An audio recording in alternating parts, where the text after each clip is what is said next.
Rickshaw मैंने जब ख़रीदा तब मेरे हालात बहुत बुरे थे। मैंने इंस्टॉलमेंट पे लिया था, पर मंथ 5000 पे करती थी। बच्चे मैं पिक एंड ड्रॉप करती हूँ तो मेरी अच्छी मंथली इनकम हो जाती है। आपका अपना है? नहीं जी, रेंट पे है, मतलब 13,000 हम इसका रेंट पे कर रहे हैं। बहुत लोग टॉर्चर करते थे, लेकिन फिर हमने ये सोचा जब रोड पे आना ही है तो मर्द बन के आओ।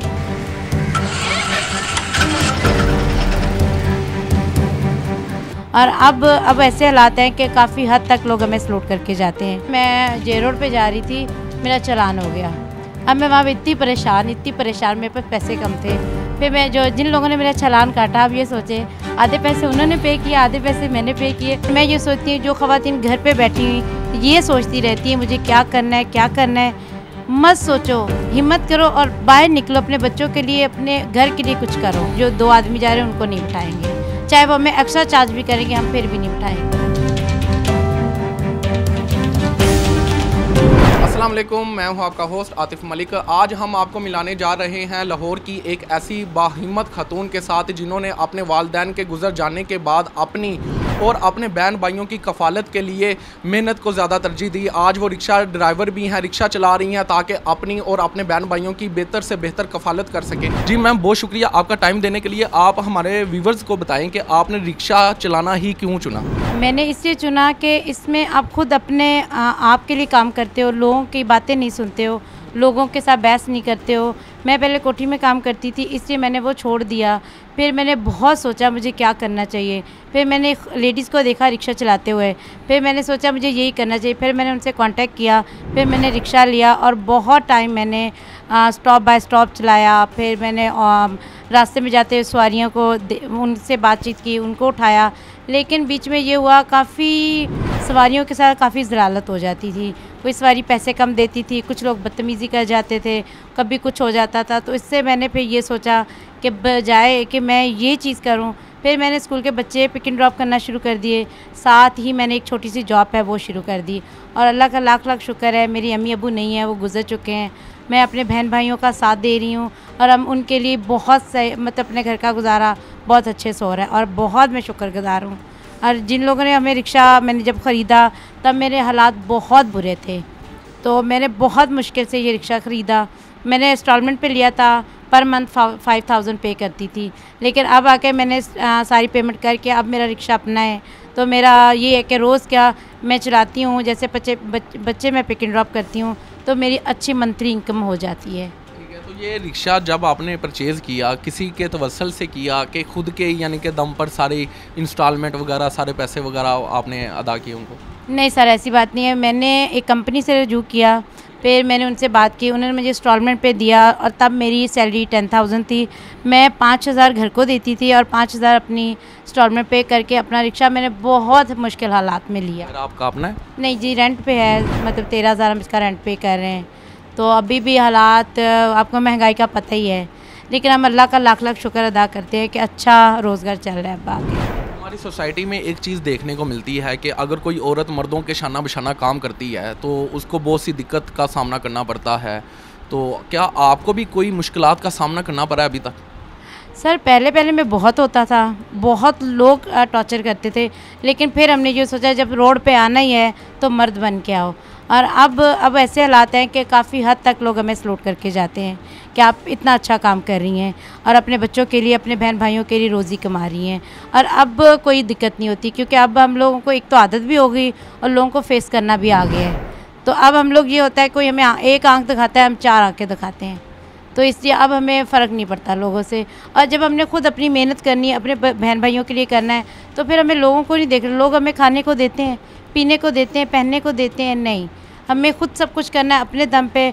और मैं ये सोचती हूँ जो ख़वातीन घर पे बैठी हुई ये सोचती रहती है मुझे क्या करना है।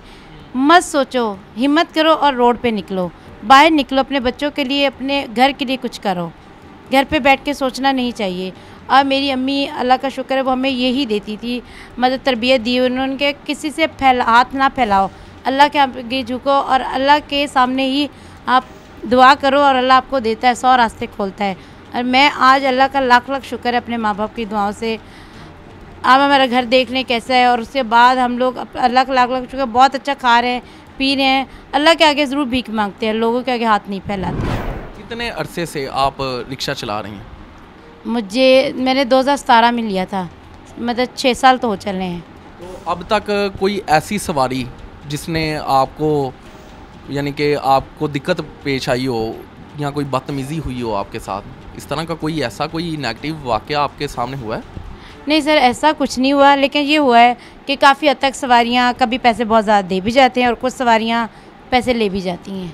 क्या कभी किसी सवारी ने ये नहीं कहा कि बहुत अजीब है लग रहा है, या रिक्शा चलाते हुए आपको लग रहा हो कि मैं रोड पे मर्दों में काम कर रही हूँ? नहीं सर, बल्कि लेडीज़, हम लोग ज़्यादा लेडीज़ सवारी उठाती हैं, तो हमें ये होता है कि हमारे से लेडीज़ बैठती हैं और वो इतना कंफर्टेबल फील करती हैं। इवन हमारे से वो फैमिली डिस्कस कर रही होती है बैठी हुई, और वो हंसती और कहके लगाती जाती हैं। रास्ते से कुछ चीज़ पकड़ेंगी तो हम दो मिल के खा लेते हैं, मतलब कि फैमिली टाइप रिश्ता बना लेते हैं। और वो काफ़ी तक यही कहती हैं कि हमें मर्द के साथ बैठते हुए डर लगता है, इसलिए कि कभी भी कुछ हो सकता है। आप फीमेल वगैरह ही यानी कि बिल्कुल फीमेल ही बिठाते हैं, जेंट्स को नहीं बिठाते। तो जेंट्स हाँ फैमिली के साथ बैठ सकता है, मतलब जैसे 2 लड़के जा रहे हैं, हम जो 2 आदमी जा रहे हैं उनको नहीं बिठाएंगे, चाहे वो हमें एक्स्ट्रा चार्ज भी करेंगे हम फिर भी नहीं बिठाएंगे, क्योंकि ज़ाहिर है हम लेडीज़ हैं, कुछ भी हो सकता है, तो इसलिए हम लेडीज़ को ही हमेशा बिठाते हैं। कोई ऐसा वाक़या आपके साथ पेश आया हो, कोई एक बताना चाहें? एक वाक़या आया था, मैं जे रोड पे जा रही थी, मेरा चालान हो गया। अब मैं वहाँ पे इतनी परेशान, मेरे पास पैसे कम थे।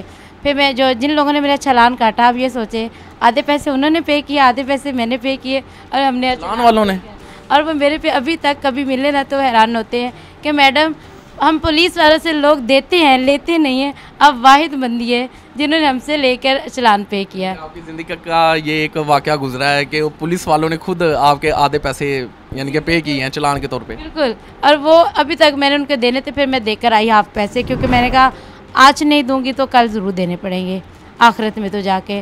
तो वो बहुत खुश हुए पुलिस वाले, कहते वाहिद लड़की यहाँ पे है और ख़ातून है कि जिन्होंने हमसे पैसे नहीं, वरना हमें लोग देकर जाते हैं। घर के कितने अफराद की कफालत कर रही हैं आप? पहले हम 7 लोग थे, फिर अम्मी अबू की डेथ हो गई, अब हम लोग 5 लोग हैं। आप शादीशुदा हैं? जी नहीं, मैं शादीशुदा नहीं हूँ, मैं सबसे घर में बड़ी हूँ, 4 बहन भाई मेरे छोटे हैं। जवान जो लड़कियां काम कर रही हैं या कोई ऐसे लोग जो कि गलत रास्ते पर हों, उनके लिए आप कोई मैसेज देना चाहें कि मेहनत से यानी कि क्या कुछ नहीं हो सकता?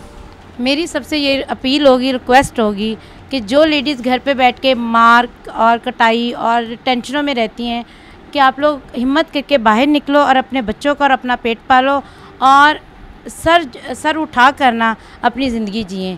ये रोज़ की चिक चिक इनसे जान छुड़ाएं और खुशी खुशी अपनी लाइफ को एंजॉय करें, और घर में बैठ के कुछ नहीं रखा, और हिम्मत करें। हिम्मत आप में होगी तो आप बुलंदियों को छुएंगी, जब आप में हिम्मत नहीं होगी तो आप कुछ भी नहीं कर पाओगे। अपने अंदर हिम्मत जगाएं और जो दिल है ना आप वो करें, ये ना कि मेरी ख्वाहिश है मैं ये करूँ, ख्वाहिश मत करें, उस चीज़ को करके निभाएं। और मैंने ये सब किया है, मैंने बहुत कुछ अपनी ख्वाहिशें पूरी की हैं, और मेरी अम्मी ने ख़ासतौर पे मेरा बहुत साथ दिया है।